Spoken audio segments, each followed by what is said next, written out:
Welcome to this trip through one of the most disturbing stories.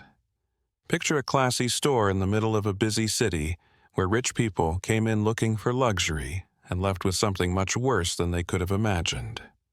As we get into this unsettling story, please let us know where you're watching from. This video is not real. It was made up just for fun. There is no connection between this and real people, living or dead. In the winter of 1901, St. Louis, Missouri, was full of the changes that came with the industrial age. Electric streetcars crossed the paved streets, factories sent up clouds of smoke against the gray sky, and the Mississippi River wound its way through the city like a vital artery. During this time of change, people could make a lot of money in a short amount of time and keep secrets just as quickly. In this place where everyone was very ambitious, a good store started to get a lot of attention for the high quality of its fur coats.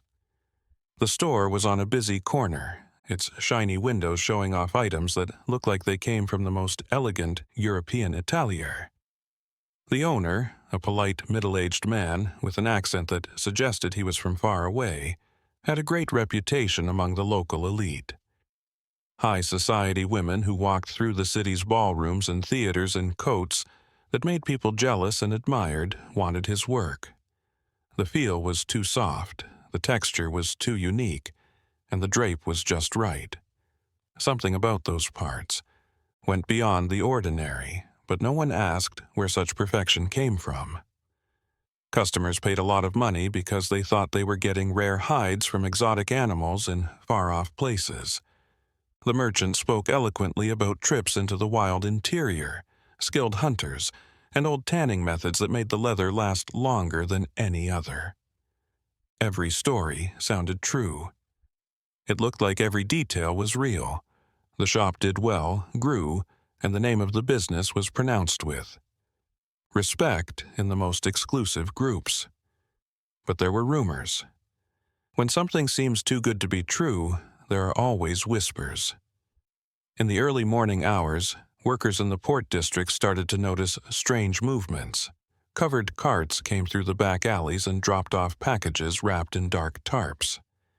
These were quickly taken to the basement of the store. The smell coming from that basement was strange.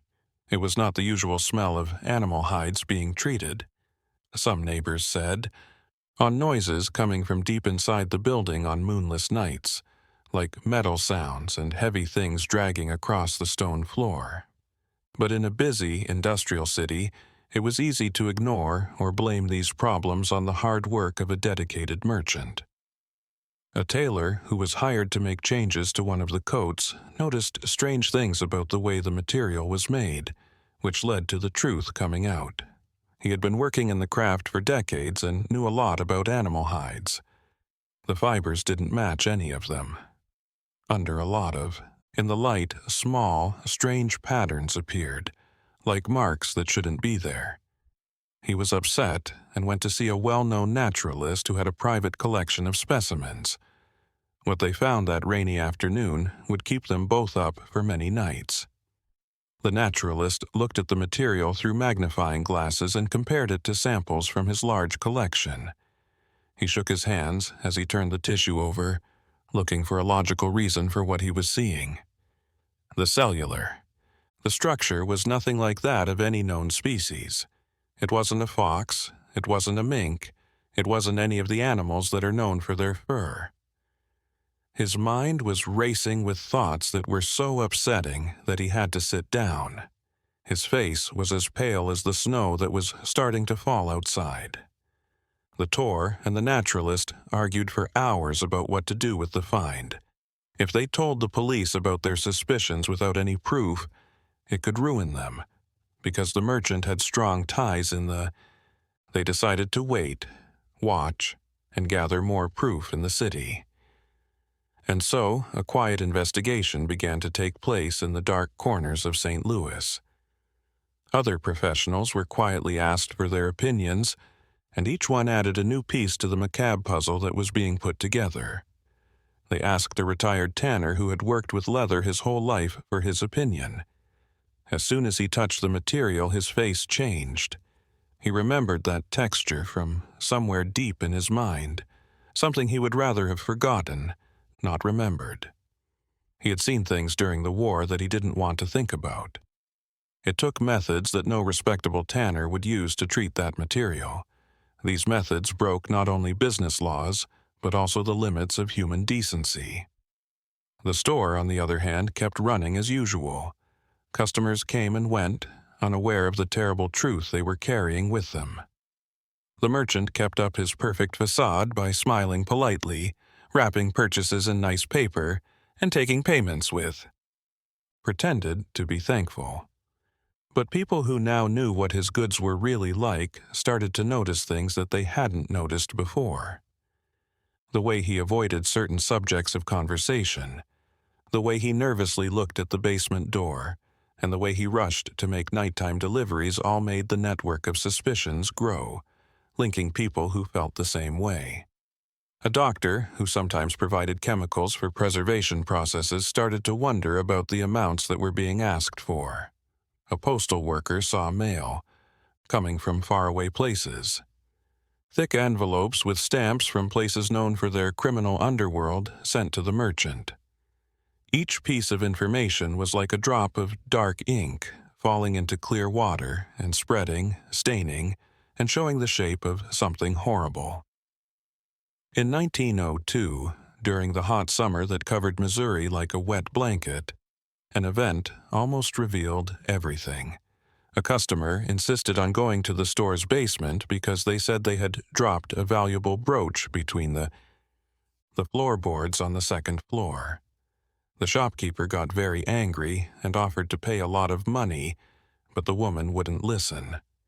He gave in a little and let an employee go down to look, but only as far as the first flight of stairs.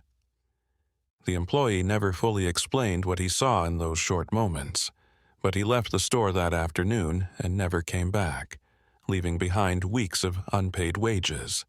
Things were now moving quickly, like rocks rolling down a mountain. People who worked with the business started to pull away, themselves coming up with reasons to end professional relationships. Suppliers began to ask for payment in advance. Doubtful. It felt like the air around the store had an invisible weight that changed everything. People who were walking by crossed the street for no reason other than a basic instinct that told them to be careful. Like a storm on the horizon, tension in the city grew. The store owner started to change the hours of the store, opening it later and closing it earlier, always with the partially closed curtains. People who walked by the corner at night said they saw shadows moving behind the second-floor windows. The shadows looked like they were carrying heavy things from one room to another. Light from the candles flickered through the cracks and made patterns that looked like they were dancing on the brick walls of the building next door. A small group of people who had the darkest suspicions got together. They met in places that weren't too busy, like bars far from the center, and they were always careful not to be seen. The tour brought new pieces of proof, small samples he had gotten from clients who were willing to work together in secret. Every analysis confirmed what everyone was afraid of but didn't want to say out loud. It was like saying the truth could make it even worse, turning doubt into an unavoidable reality. People were careful when they talked at these meetings, with long pauses and meaningful looks. The naturalist made very careful comparisons, pointing out traits that left no room for doubt among those with technical knowledge. Uncertainty among those who are technically savvy. The material's density, how it reacted to different chemical treatments, and the microscopic patterns that appeared when you looked at it closely. Everything pointed to an origin that was not only immoral, but also made people question their own sanity when they thought about what it meant. During this time, stories started to spread through the poorest parts of the city. Whispered stories about people who took strange job offers and then disappeared. Job offers with unclear terms, promises of good pay for work that isn't clear. Some people said that the promise of easy money drew desperate people to places from which they would never return. People heard them, but they were just rumors that couldn't be proven. They spread like weeds in rich soil. The merchant became even more private as he noticed that the mood around him was shifting. He hired rough-looking men to be security guards at the store. They scared off people who were curious with threatening stares. Deliveries at night happened more often and were more secretive, with carts coming at random times and always covered in tarpaulins that hid what was inside. People who lived nearby said they woke up to the sound of heavy wheels on rough stones, horses making muffled noises, and low voices giving orders in languages they couldn't understand. It looked like the store was changing shape. The place used to be nice and welcoming, but now it gives off an air of decay and mystery. The paint on the front was peeling in some places, showing old layers of color underneath that no one could remember seeing. The shop windows, which used to be shiny and clean, got a layer of dust that no one seemed to clean. The mannequins showing off the coats took on a creepy quality in the low light, as if they were watching people walk by with an impossible intensity. In this situation of rising paranoia, one event made it necessary to take action. A wealthy woman who was well known for her power in the highest social circles bought a very fancy coat. She put it on to an important event at the city theater, where it quickly got a lot of attention. But something strange happened in the hall at night when the lights were very bright. The heat from her body made the material smell strange, and there was no way to hide or ignore it. Other guests quietly moved away, upset but not sure why. The woman was very ashamed and went to see the naturalist the next morning to demand answers. He had to tell people what he found, how she reacted. Was completely horrified, but then she made up her mind. She had money, connections, and most importantly the moral outrage of someone who had been the victim of the worst fraud. She was the one who finally got the authorities to look into the merchant's business seriously. She used her power to get them to do something about someone who was already well known. At first, the wheels of justice turned slowly, but they picked up speed. Orders were given, papers were made, and witnesses were called. The shopkeeper knew he didn't have much time left. People who were paying attention saw that the shop was getting busier and busier in the nights before the official intervention. There was a lot of dark smoke coming out of the chimney, as if something was being systematically destroyed. The sound of heavy things being dragged through the empty streets echoed, along with the sound of glass breaking or wood breaking every now and then. Witnesses said they saw wagons leaving loaded all night long before the official search began. To the river. Some people thought that important evidence was being thrown into the Mississippi River, where strong currents would carry it away and secrets would be lost in the muddy depths. Some people said that evidence that could be used against the criminals was hidden in hard-to-reach places that only a few accomplices knew about. These accomplices left the city quickly before anyone could ask questions. When the police finally raided the place, they found a scene that had been carefully set up. There was nothing in the basement. It was so clean that it looked like it had never been used. The shelves were empty, the walls were freshly painted white, and the floor was swept clean of all dust. But those who knew how to investigate saw things that were important. There were stains on the wooden beams that no amount of cleaning could completely get rid of, marks on the floor that showed years of heavy use, and channels in the drainage system that had recently been widened and then covered with fresh mortar. The merchant was found in his upstairs office sitting quietly behind a polished, mahogany desk, as if he were waiting for guests for a normal business meeting. His face was calm, almost resigned, and his eyes were fixed on something far away outside the dusty windows. When asked about how the store worked, he just smiled and offered the investigators tea, which was a strange gesture given the serious accusations that were hanging in the air like toxic smoke. The interrogations went on for days in bare rooms where heavy curtains made it hard for sunlight to get in.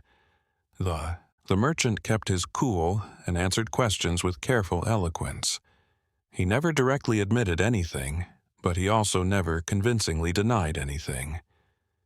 It was like talking to a shadow, something that was there but not there, and that slipped through your fingers when you tried to grab it. His answers were like verbal mazes that didn't go anywhere, or logical circles that made the people asking the questions tired and angry. People in the city were buzzing with rumors at the same time. In tea rooms, women talked in low voices, terrified at the thought of having worn those coats. Men's clubs were full of talk about the case, especially at the card and billiard tables. Some people defended the merchant by saying that people were just jealous of his success. Others wanted harsh punishment no matter what the evidence said. The case caused a huge social divide, breaking up families and ending friendships that had lasted for decades. People were afraid of the coats themselves. Customers who had bought things tried to give them back, but the store was closed because the government told it to be. Some people chose to burn their new things in private ceremonies, watching the flames destroy what they had once thought were signs of wealth and style. Some people put the coats in trunks and locked them up because they couldn't wear them again, or get rid of them because they had spent so much money on them. People said they felt something wrong when they touched the material, a feeling of discomfort that went beyond the physical. The investigation went beyond the walls of the store, following paths that split off in many directions. They looked at the financial records and found transactions with strange businesses in faraway cities. People read other people's letters. Letters written in simple codes that, when decoded, pointed to a much larger network of similar activities. The merchant had help. That much was clear. He was just one point in a web that connected people in several states who didn't care about moral rules. Very interesting. Contact was found in Chicago, Illinois. Letters between a St. Louis merchant and someone in that city hinted at a lot of cooperation. They talked about railroads moving special materials, reliable sources making sure there was always a supply, and private clients who were willing to pay extra for unique products. The language was carefully coded, but anyone who was already familiar with the business would have easily understood what it meant. In the spring of 1903, as the trees along the banks of the Mississippi bloomed and the weather got warmer, the merchant's problems got worse. More people who had worked for him for a short time and then run away in fear of what they had seen came forward with new testimonies. Their stories were broken up, told with hesitation and fear, but the details were similar enough to make it seem like they were telling the truth. They talked about secret rooms that could only be reached through hidden passages, strange tools whose purpose they didn't want to guess at, and nights when they were told not to ask questions and just do certain things. A former worker said that they had to take heavy packages wrapped in waterproof tarpaulin to a warehouse in the Port District. He never saw what was inside, but the weight and shape of the packages made him very upset. Another person said that the basement smelled strongly of chemicals, which are mixtures of substances that can make you sick and dizzy if you breathe them in for too long. A woman who cleaned the place sometimes said she found Tanner's tools were strangely stained and kept in locked compartments that she only opened by accident. The evidence piled up like snow during a winter storm. Each flake was small and unimportant on its own, but together they made a wall that couldn't be broken through. The merchant started to show signs of getting worse. His clothes, which had been perfect, got messy. He went from standing up straight to hunching over, as if he were carrying the weight of secrets he couldn't bear. The polite smile went away and was replaced by an expression of deep exhaustion that made his face look years older in just a few weeks.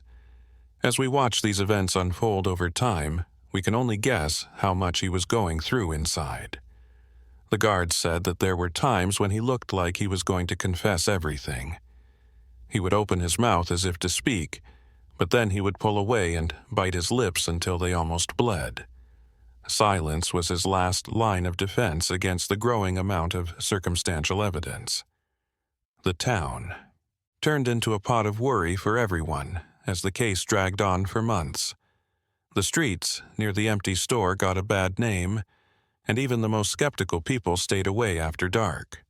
The building stayed a silent monument to the secrets it held. Its dark windows reflected the light of the streetlights, like empty eyes watching life go on around it. The powerful woman who found out the truth about her coat hired investigators to find out where it came from, through complicated trade routes. They followed trails of fake receipts and forged documents that led to warehouses in port cities on the East Coast. Each place showed a different part of the operation, which suggested that it had been planned for years and that the connections went to the most secret parts of the illegal trade. The size of the job was mind-boggling, much bigger than anyone had thought it would be. They found a warehouse in Baltimore, Maryland, that was registered under a fake name, where materials were worked on before being sent to the interior of the country. The place had been quickly cleared out, but the marks on the walls and floor told stories that words could not.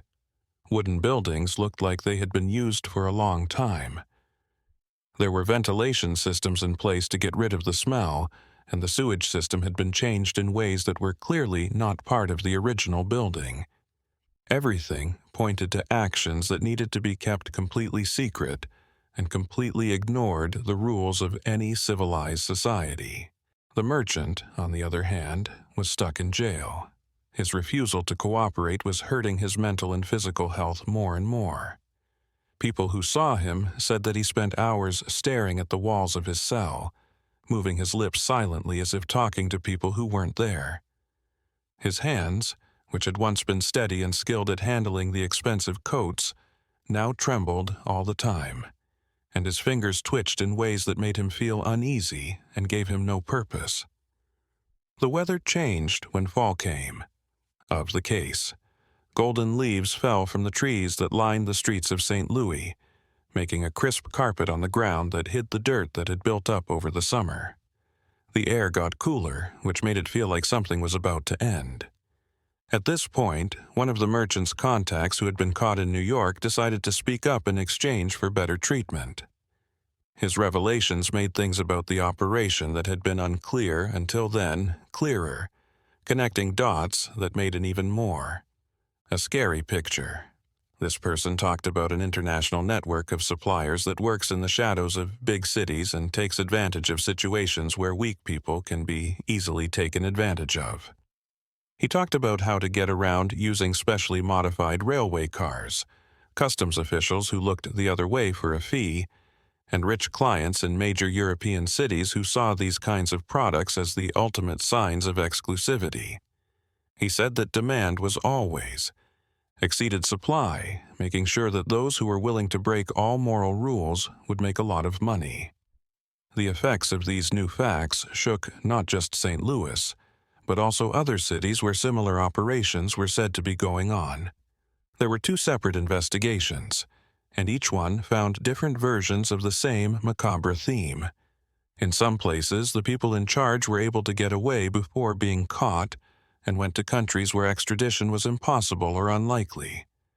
In other cases, the evidence was so badly damaged that it was impossible to go to court, and all that was left were suspicions and guesses instead of solid convictions. The St. Louis merchant started to show signs of mental breakdown as the weight of the physical evidence and the testimonies of others began to weigh on him. His lawyer, a principled man who had originally thought his client was innocent, asked to be taken off the case after private meetings that clearly upset him. No other. A well-known professional agreed to take on the defense, which meant that official representation had to be hired. This person did their job with obvious lack of enthusiasm. During this time, the store was finally ordered to be completely empty. We made a list of everything, even the smallest pieces of furniture and things that had been forgotten about. The inventory showed a lot of specialized tools, rare chemicals, and equipment that only experts could figure out what they were for. Some of the findings were notebooks with notes in different languages, technical drawings of complicated processes, and lists of names of people who have been reported missing in different places over the years. The size of what was being found went beyond the individual case, suggesting that there was a secret industry that had been going on for decades, maybe even generations. Historians started to look at old records again to see if they could find patterns that were the same in the past. They discovered indirect allusions in documents from the preceding century, obscured. Mentions of historical figures in private letters, hints that what was being revealed was not a recent aberration, but the continuation of practices that had been pushed into the shadows but never really stopped. Winter had come again, ending the yearly cycle and bringing with it temperatures that froze the banks of the river. The city wanted the scandal to end because it had been going on for so long. The merchant stayed stubbornly quiet, not confirming or denying the accusations that were getting more and more specific. His strategy seemed to be to just fight back, hoping that time and the lack of rock-solid proof would make his accusers less determined. Getting ready for the trial took months of careful work. There were whole rooms set aside for organizing evidence, and each piece was given a number and put in a file according to what seemed like an endless list of rules. Because the case was so complicated, it needed to be presented in a way that regular people could understand without having to know a lot about the specialized fields involved. Experts from far-off universities were called in, and they brought with them analytical tools and years of experience in their fields. During that time, the courthouse was the most important place in the city. People started lining up on the steps at dawn in the hopes of getting a spot in the public galleries. People from other states came to see what was going on because the allegations were so unusual. Artists working for faraway newspapers drew scenes from the proceedings that showed expressions and moments that would be printed and sent out all over the country. The merchant was taken to the courthouse through side doors, with guards all around him to keep him safe from the angry mob and any rescue attempts by unknown allies. Since his first arrest, he had changed a lot in terms of how he looked. The man, who used to be full of confidence and success, now looked like an empty shell, moving in a mechanical way, with his eyes lost in some inner horizon that only he could see. He had on plain clothes, provided by the custody, which was very different from the fancy clothes he usually wore in the store. It took a long time to choose the jurors, and it took weeks. It was almost impossible to find people who hadn't already made up their minds about the case. The story was so well known in St. Louis social circles.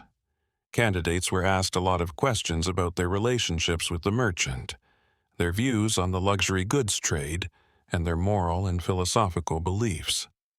The final result was a diverse group that should have been a fair representation of society, but many people doubted that true impartiality was possible in those circumstances. The first sessions were all about setting the stage for how the business would work. Witnesses talked about the store when it was at its best, when rich people stood in line to look at the rare items. They talked about the high prices, the guarantees the owner made about the quality and origin of the materials, and the promises the owner made about the extraordinary quality of his work. Each testimony painted a picture of a business that looked real on the surface, but was actually full of carefully planned lies. The naturalist gave his analysis of the samples, breaking down the traits that made the material unsuitable for any known animal source in normal trade. He used pictures, hands-on demonstrations, and references to scientific papers that backed up his conclusions in his presentation. The audience watched in complete silence as he slowly laid out his case, building a logical structure that didn't leave much room for other interpretations. The merchant didn't move a muscle and stared at a spot on the other wall as if none of it mattered to him. Next came testimonies from former employees, each giving a piece of their story. Their stories painted a picture of nighttime operations, secrets kept under veiled threats, and things that were meant to go without question. One said, being told to get rid of certain papers whenever uninvited guests came to the store. Another reported signaling system was used to let people know that police were nearby. A third person talked about fake compartments in the walls where sensitive materials could be quickly hidden during routine checks. The defense tried to argue that circumstantial evidence was not enough to prove specific crimes, but they were limited by the fact that the defendant would not fully cooperate. They talked about the chance of materials coming from other countries with different rules. From faraway places with different rules, suggested that strange tanning processes could explain the differences that were found, and asked about the chain of custody of the samples that were looked at. Their work was technically sound, but it was clear that they didn't really believe in the arguments they were making. It was as if they were just doing their job without really believing in what they were saying. In the winter of 1904, snowstorms sometimes stopped proceedings, and sessions were pushed back when the weather made it impossible to continue, impossible to get around. During these breaks, people in the city were buzzing with ideas about what would happen next. People made informal bets in bars and clubs, but they didn't disagree on whether or not the person was guilty. They only disagreed on how harsh the punishment should be. Some people called for harsh punishments, while others called for long prison sentences. Still others, surprisingly, defended leniency by making technical arguments about how well the current laws fit this unusual case. As the trial went on, more parts of the operation were revealed.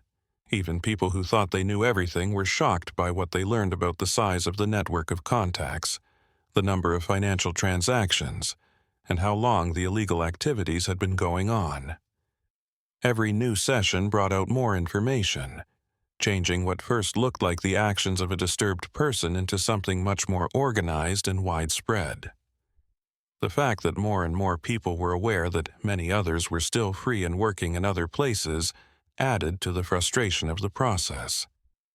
Added a level of frustration to the process. As the proof grew, the merchant's behavior became more and more erratic. There were times when he was very agitated and times when he was very tired.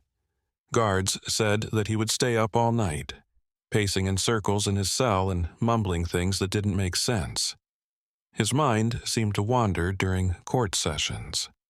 He would focus hard for a short time, then completely lose focus, as if his mind had traveled to far-off places where the proceedings couldn't get to him.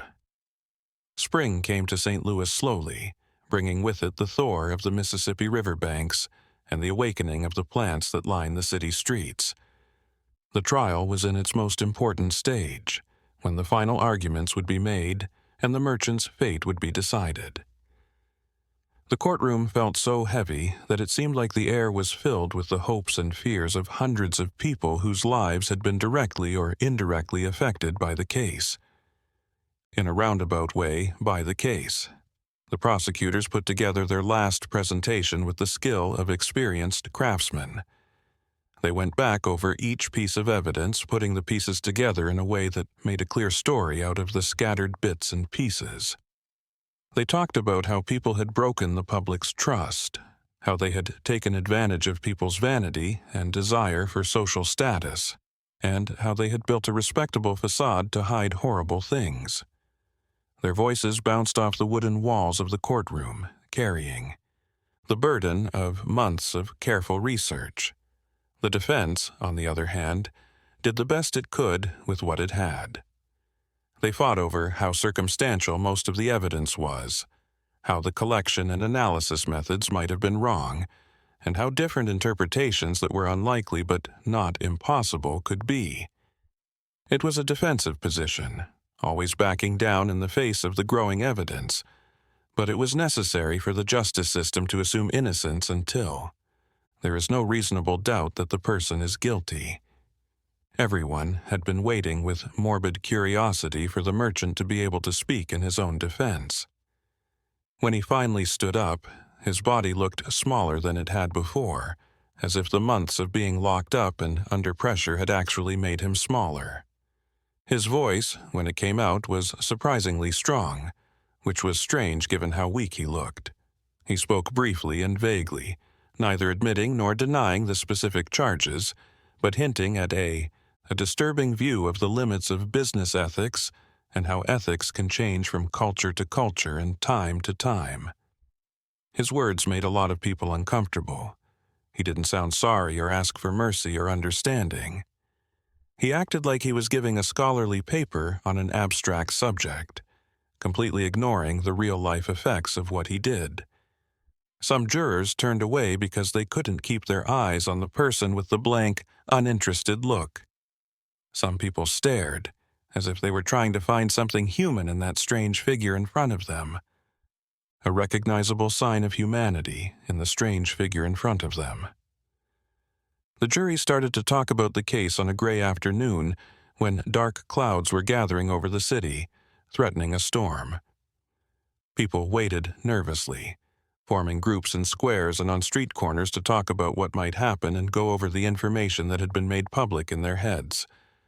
Merchants shut their stores early because they couldn't focus on normal business while they were waiting for the verdict. The activities at the port even seemed to slow down, as if the city's economy were waiting in suspense. Hours turned into a day, then 2 days. The length of the discussions made it seem like the jurors were either divided or very aware of how serious their job was. People guessed a lot about what might be going on in that closed room. Some thought that some members were against conviction because of technical issues. Some people thought that the fact that this case was so unusual made it hard to know which laws had been broken and what punishments would be fair.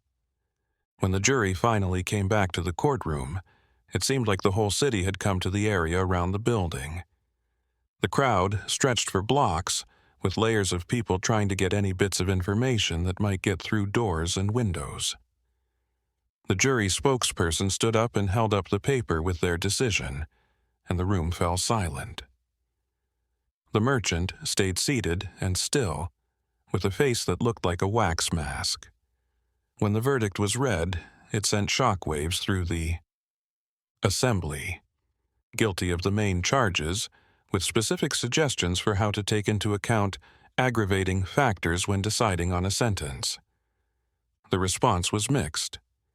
People who wanted justice felt relieved, and people who had been lied to felt satisfied, but there was also a strange sense of emptiness, as if the official confirmation of what everyone already knew didn't bring the comfort they had hoped for. People had seen and named the evil, but this did not erase the crimes or bring back the innocents, lost by people who didn't mean to be part of the scheme. The sentence would be decided at a later meeting, giving everyone time to think about the right punishments. During this time, the city's atmosphere felt strange. The case was both solved and not solved at the same time. The person who did it was found, but the punishment was still up in the air. People on the streets were talking about what would happen to the merchant in the end, and their opinions were very different depending on who they were. Different views on justice, punishment, and the chance of redemption. While this was going on, more information came to light from similar investigations in other places. More connections were found, which means that the network was bigger than first thought. Some of the traitor associates lived in far-off countries and used fake names to stay out of the reach of American authorities. Some people just vanished without a trace, like they were swallowed up by the world. The wind blew the smoke away. During this time, the merchant was almost completely alone. He didn't let anyone visit him and didn't talk to his guards very much either. Reports said that he had gone into a private space and built mental walls around himself to keep him from facing the truth of his situation. There were times when people in his cell laughed or cried, but it was impossible to tell what emotion they were showing or if it had anything to do with what was going on outside.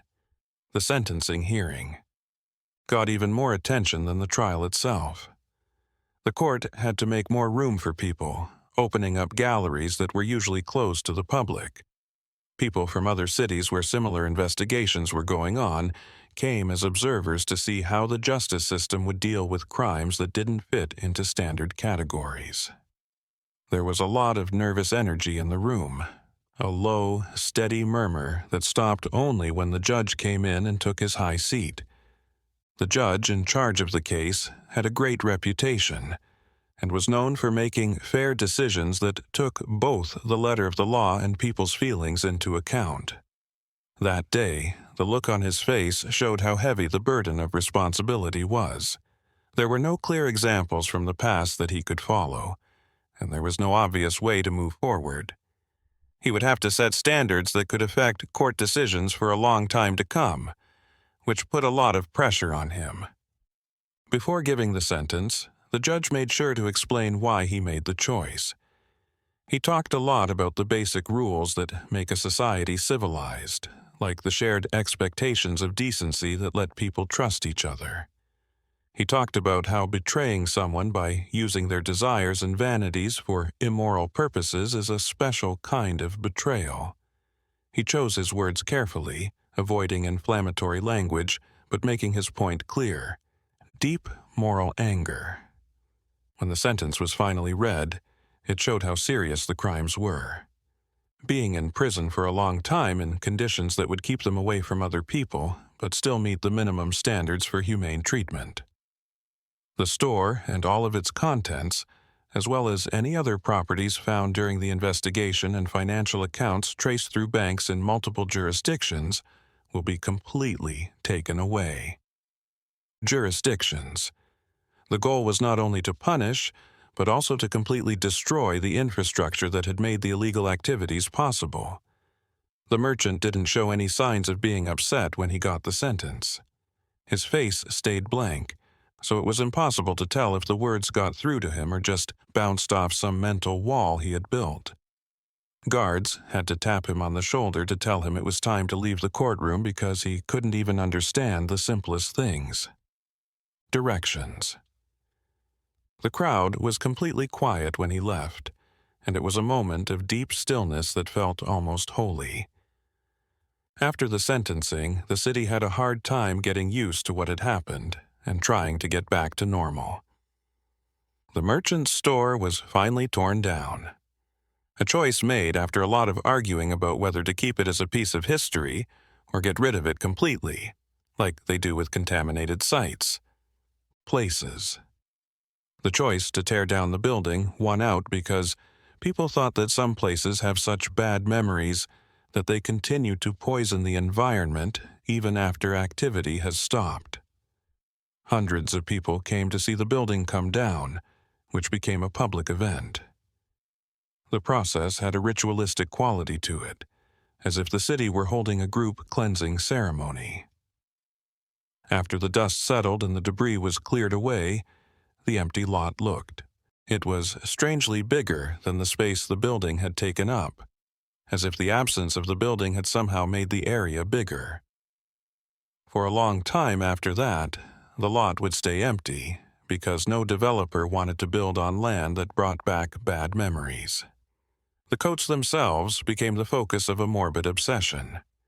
Under official supervision, those that had been seized as evidence were eventually destroyed by being burned at temperatures that made sure they completely broke down. The process happened out of sight of nosy people, but there were rumors about a strange smell that supposedly came up during the burning. People heard rumors about a strange smell that supposedly came out during the burning. Witnesses said that the smells were not like the normal burning of organic materials. These kinds of stories probably had more fiction than truth in them, but they became part of the local folklore and the mythology that would grow around the case. Things that stayed in private hands were a moral and practical problem. The owners had to make hard choices about whether to get rid of things they had paid a lot of money for, or keeping them as proof of a disturbing time in history. Some people chose to make anonymous donations to schools, hoping that future research could find useful information through scientific analysis. Others just threw away their coats without saying why, leaving behind only purchase records and memories they would rather forget. The powerful woman who helped bring the merchant to justice spent a lot of time and money making sure that lessons were learned from the case. She paid for educational programs that taught people how to make ethical decisions in business, backed changes to the rules about how animal products can be imported and sold, and set up funds to help communities where similar abusive networks had been found. Her participation turned a personal tragedy into a reason for change in the system. She didn't often talk about it in public, though. She preferred to let her actions speak for her values. Autumn came back to Missouri, bringing with it the never-ending cycle of the seasons that doesn't care about human dramas. The trees along the Mississippi had leaves that were red and gold, and they fell slowly to the ground, making a colorful blanket that the wind would eventually blow away. City life slowly got back to normal, but people's minds were different. A loss of innocence that would never be completely restored. Investigations based on the St. Louis case found similar activities in at least 6 other cities across the country. Each new find brought its own particularities, variations in method and scale, but the underlying theme remained consistently disturbing. Authorities began working together across state lines in ways that had never happened before. They realized that crimes like this went beyond local jurisdictions and needed a lot of coordination. This partnership created ways to fight organized crime that would still be useful for decades to come. After being moved to far-off places where he would serve, the merchant himself disappeared from the public eye. His sentence. People sometimes spread rumors about how he was doing, conflicting stories that made him look either completely crazy or strangely calm, guilty or even defiantly unrepentant. The truth was probably somewhere in the middle of these two extremes. But since they couldn't get to it directly, people filled the gap with their own worries and fascinations.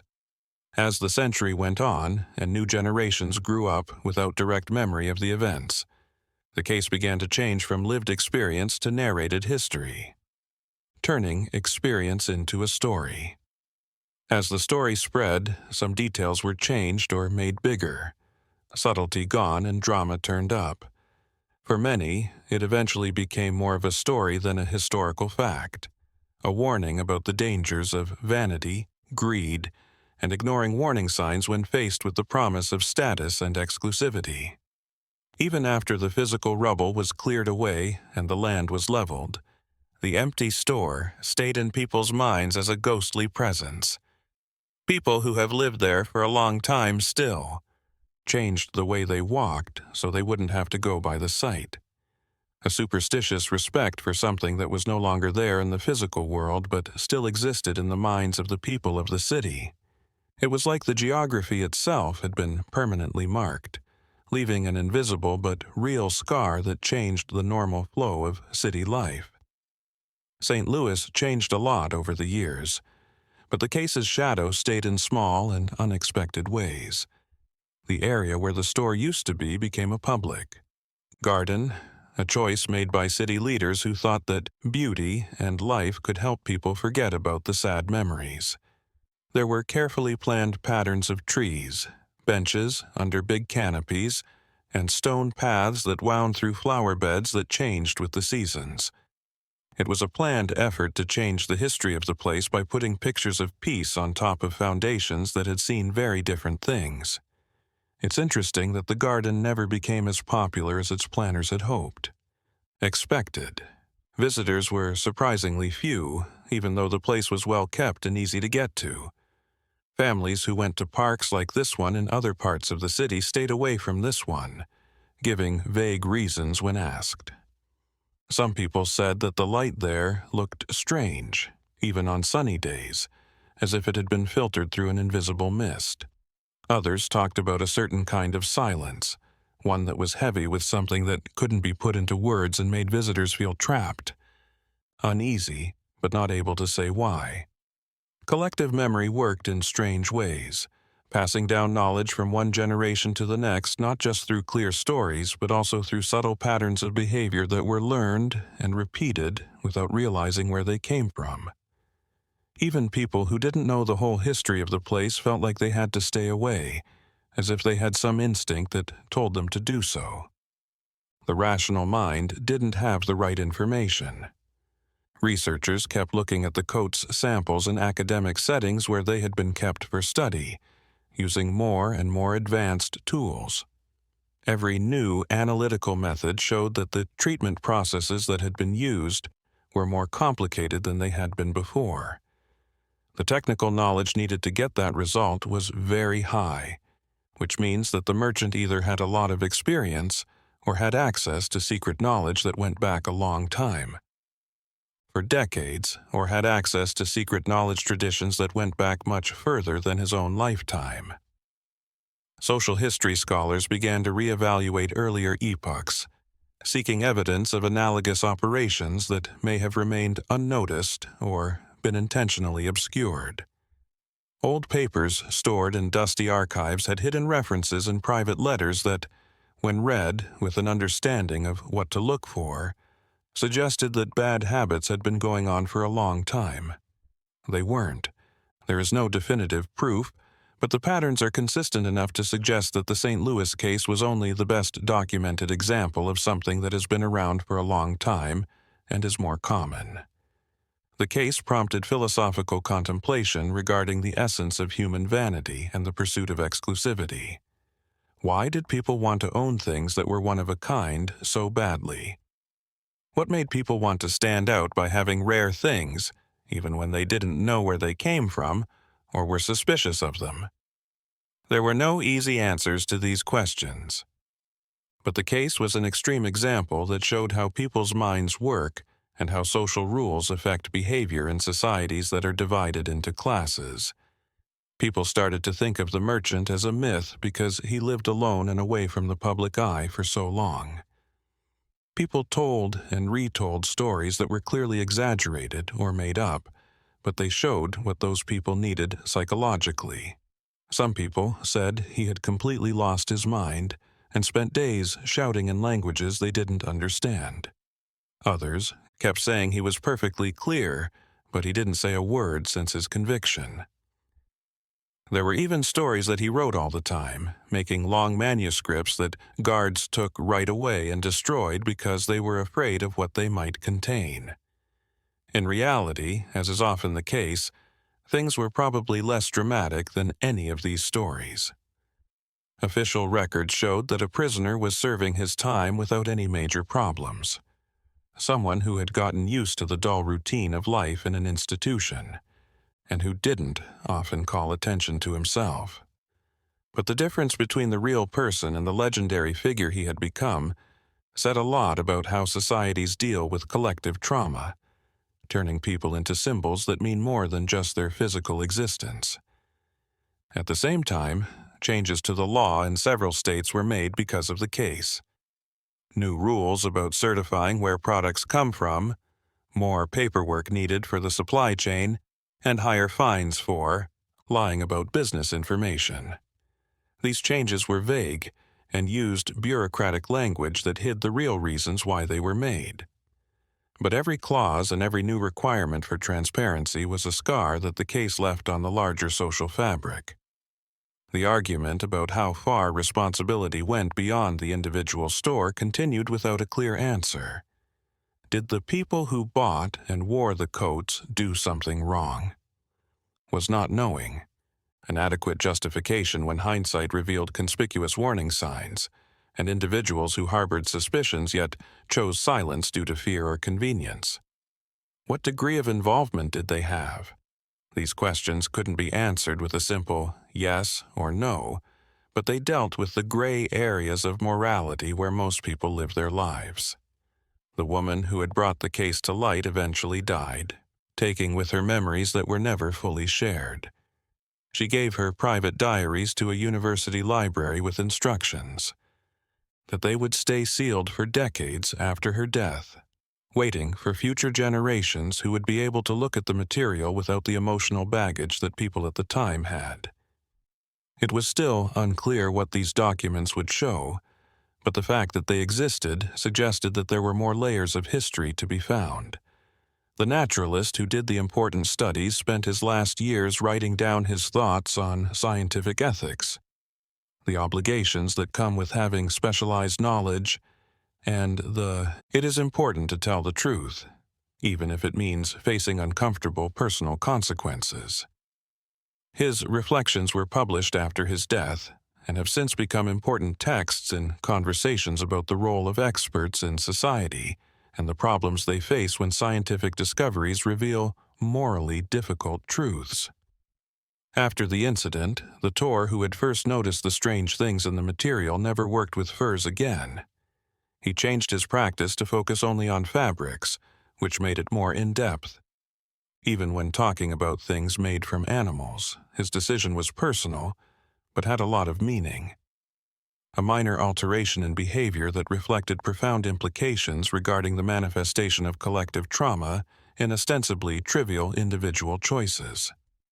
Decades after the main events that helped the new century get off to a strong start, the world had changed a lot because of wars, new technologies, and big social changes. People who liked forgotten stories would sometimes bring up the case in conversation. It was told by different narrators, each version focusing on different things based on what the speaker is worried about or how they see things. Some people thought it was a story about lying and getting what you deserve, while others thought it was about how dangerous it is to be vain. Still, others thought it was about how far people can go when they don't think about the moral consequences of their actions. The building that housed the court where the trial took place was still in use for many years, and many other cases passed through its rooms. But people who worked there often said that the room where the merchant had been tried had a strange atmosphere.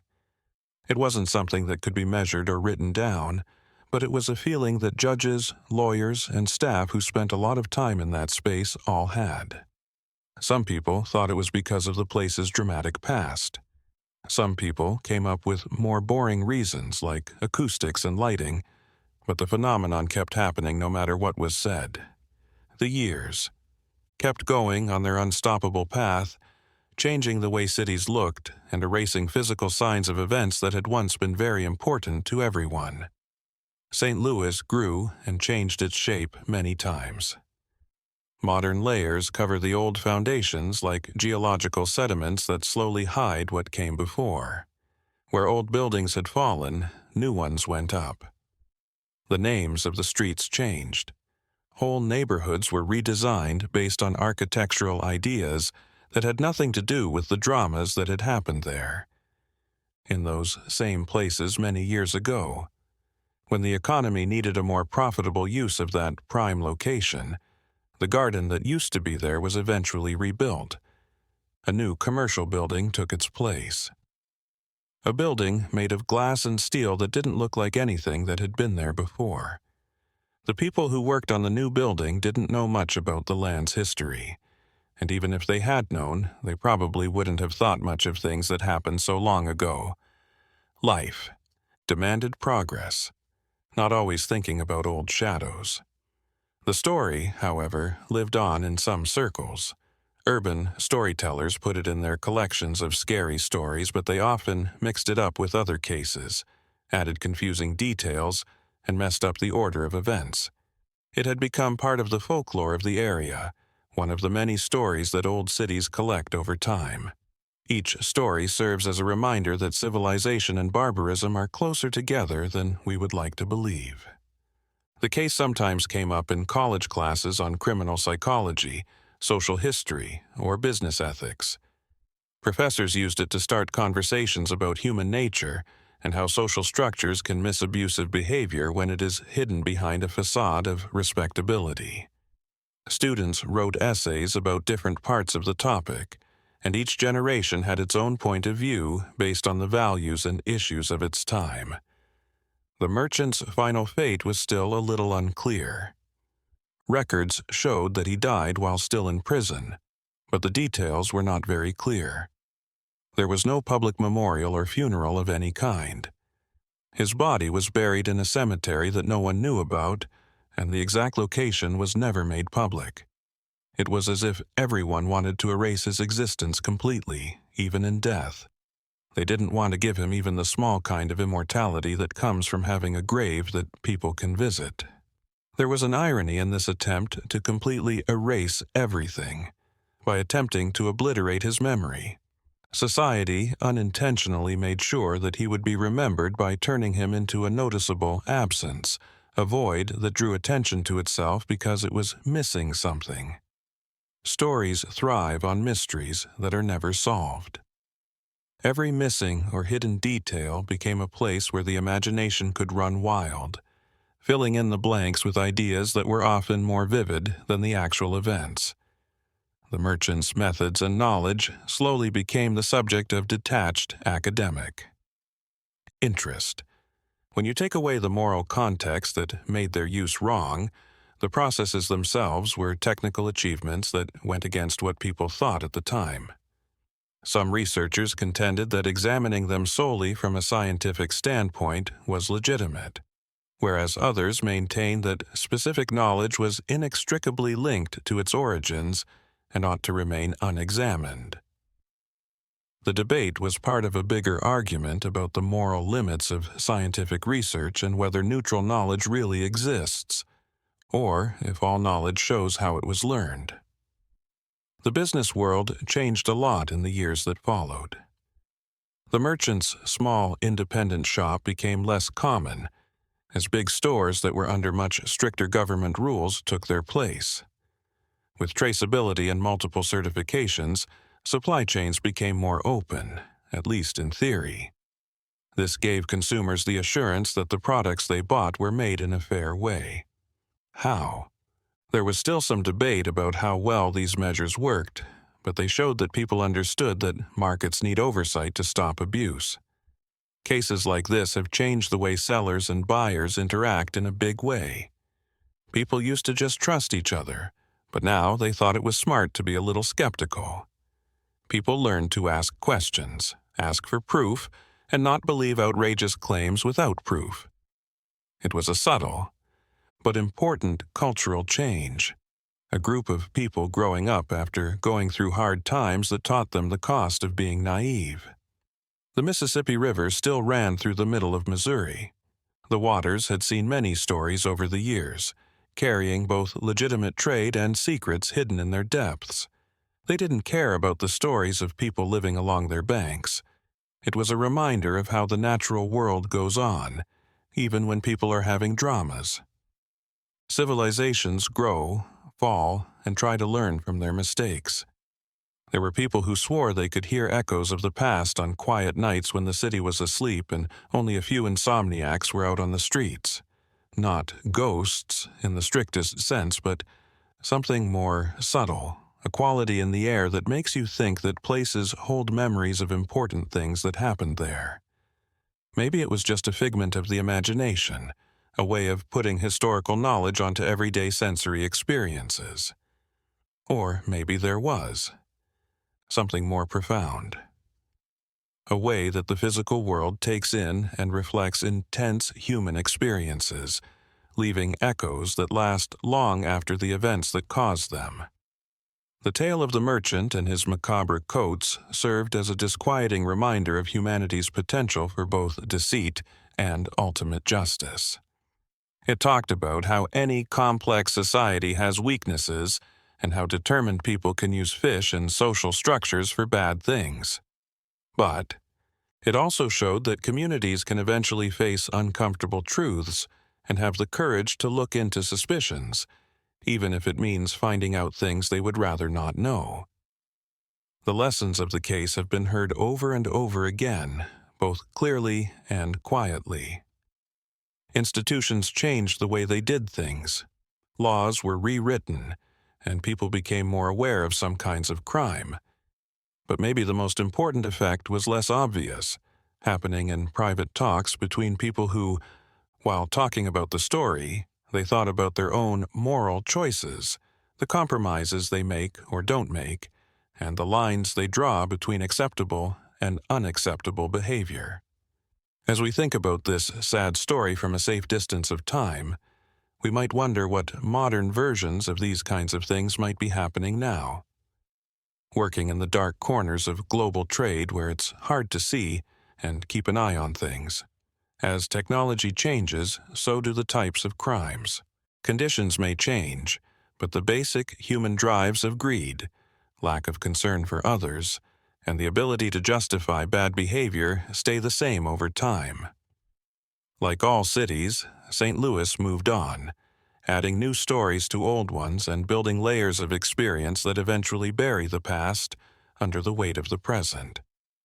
But for those who know where to look, there are still signs of the past. Pieces stored in archives, samples kept in scientific collections, and memories, passed down from generation to generation, changing from direct testimony to narrated history and finally to urban legend. This case gives us a glimpse into a time when America was changing quickly. When industrialization opened up new doors for both progress and exploitation, and when social change happened faster than institutions could keep up with and respond to. It was a time of great potential and great risk, a time when tensions and contradictions were high. This story is an example of how people feel. The story of the merchant and his coats that weren't made of animal fur is still a part of our culture. It's a dark thread in the larger tapestry of stories that make up our understanding of what people can do. It reminds us to stay alert, ask tough questions, and not take things at face value when something seems off or suspicious. But it also reminds us how easily moral certainties can be broken and lines can be crossed. Can be crossed when people have strong reasons and good reasons for doing so. Please think about subscribing to the channel and leaving a comment if you like this trip through one of the most disturbing parts of historical imagination. We can think about the interesting and sometimes scary complexities of human nature through each story we read together.